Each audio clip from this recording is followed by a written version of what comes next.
मिट्ठू तोता और रानू चिड़िया सुबह से बैठे हुए थे। तोते भैया अब चले, ये किसान तो घर जाएगा नहीं और ना ही हम किसान की मकई खा सकते हैं।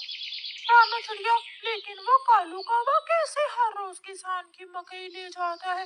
वो कल भी मेरे सामने किसान की मकई खा रहा था। मैंने पूछा तो कहने लगा कि किसान के खेत से लाया हूँ। वो एक नंबर का चोर है, किसी न किसी तरह वो मकई चोरी करके ले जाता होगा। किसान खेत में काम कर रहा था और चिड़िया और तोता बिना मकई खाए ही जंगल वापस चले जाते हैं।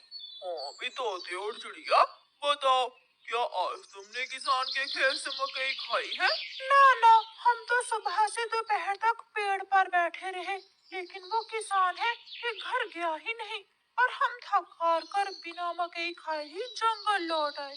मैं तो जा रहा हूँ, पेट भर मकई खाऊंगा भी और अपने साथ भी लेकर आऊंगा।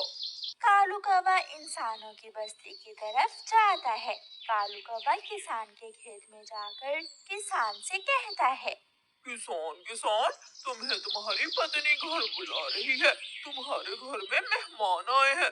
अच्छा, तो मैं जल्दी से घर जाता हूँ। काफी शुक्रिया जो तुमने मुझे बता दिया। किसान अपने घर चला जाता है और कौवा मजे मजे से किसान के खेत से मकई खाने लगता है। नहीं, मैंने तो आपको नहीं बुलाया। क्या मेहमान नहीं आए थे? तो फिर उस काले कौवे ने मुझसे झूठ क्यों बोला? कौवा झूठा है, मैंने तो उसे नहीं भेजा। कौवा पेट भरकर मकई खाता है और कुछ मकई अपने साथ लेकर वापस जंगल लौट जाता है। कौवे कौवे, एक मकई का भुट्टा मुझे भी दे दो। ना, मैं तो मकई का भुट्टा किसी को नहीं दूंगा, बहुत मुश्किल से लाया हूँ मैं। कौवा चिड़िया के सामने बैठकर मकई का भुट्टा खा रहा था और चिड़िया के मुंह में पानी आ रहा था। दूसरे दिन कौवा फिर से किसान के खेत में जाता है और किसान से कहता है, किसान किसान, मैं अभी तुम्हारे घर से आया हूँ, तुम्हारे बेटे को तेज बुखार है, जल्दी से घर जाओ। कौवे की बात सुनकर किसान घबरा जाता है और कुछ सोचे बिना अपने घर भाग जाता है और कौवा मजे से मकई खाने लगता है। कहाँ है मेरा मुन्ना? मुन्ना तो बाहर खेलने गया हुआ है। क्या मेरा मुन्ना ठीक है? हाँ, मुन्ना तो बिल्कुल ठीक है। तो फिर इसका मतलब आज फिर उस शरारती कौवे ने मुझसे शरारत की है। उसने मुझसे कहा कि मेरे मुन्ने को बुखार है, मैं जल्दी घर जाऊं। वो कौवा जरूर आपको घर भेजकर खेत से फसल खाता होगा।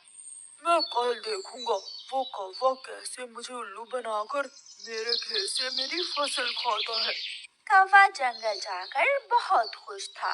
वो जो मकई अपने साथ लाया था वो तोते और कबूतर के सामने बैठकर खाता है। वाह, मजा ही आ गया, ये मकई तो बहुत स्वादिष्ट है। यार कौवे, थोड़ी सी मकई मुझे भी दे दो। हाँ ठीक है, अगर तुम मेरे घर का काम कर दो तो मैं तुम्हें भी मकई दे सकता हूँ। मैं भी करूँगा, मैं भी कभी आपके घर का सारा काम करूँगा, मुझे भी मकई दे देना। ठीक है, तो फिर जल्दी से मेरे साथ आ जाओ। कौवा कबूतर और तोते को अपने घर ले जाता है। तोते, तुम जल्दी से मेरे घर की सफाई सुथराई कर दो और कबूतर तुम जल्दी से मेरे सारे बर्तन धो दो, फिर मैं तुम दोनों को मकई दूंगा। फिर कबूतर अपने काम में लग जाता है और तोता कौवे के घर की सफाई सुथराई करने लगता है। दोनों अपना अपना काम खत्म कर देते हैं। कौवे, मैंने काम कर दिया है, अब मुझे मकई दे दो। मैंने भी काम कर लिया है, मुझे भी मकई दो। कौन सी मकई? चलो भाग जाओ यहाँ से तुम दोनों, मैं तुम्हें कुछ नहीं देने वाला। तुम धोखेबाज हो, तुमने धोखे से हमसे अपना काम करवाया और अब हमें भूखे ही भेज रहे हो। कबूतर और तोता वहां से चले जाते हैं।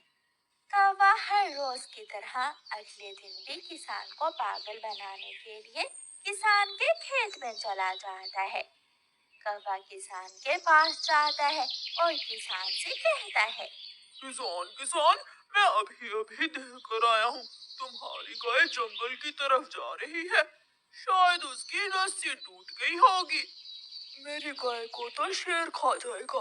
कौवे, मैं जल्दी से जाकर अपनी गाय को बचाता हूँ। किसान वहां से जाता है, लेकिन आज किसान थोड़ी दूर जाकर पेड़ के पीछे छुप जाता है। कौवा किसान के खेत में जाकर मकई खाने लगता है। तो ये कौवे का बच्चा इसलिए मुझे हर रोज किसी न किसी तरह खेत से भेज देता है। जब तक मेरे पास बड़ा दिमाग है, मुझे किसान की फसल खाने से कोई नहीं रोक सकता। किसान के पास बंदूक थी। किसान बंदूक चलाता है और गोली सीधी जाकर कौवे की टांग पर लगती है। कौवा बहुत मुश्किल से वहां से भागता है और किसी न किसी तरह अपने जंगल वापस पहुंच जाता है। वो अपने घर के बाहर आकर गिर जाता है। हाय, मर गया, मर गया।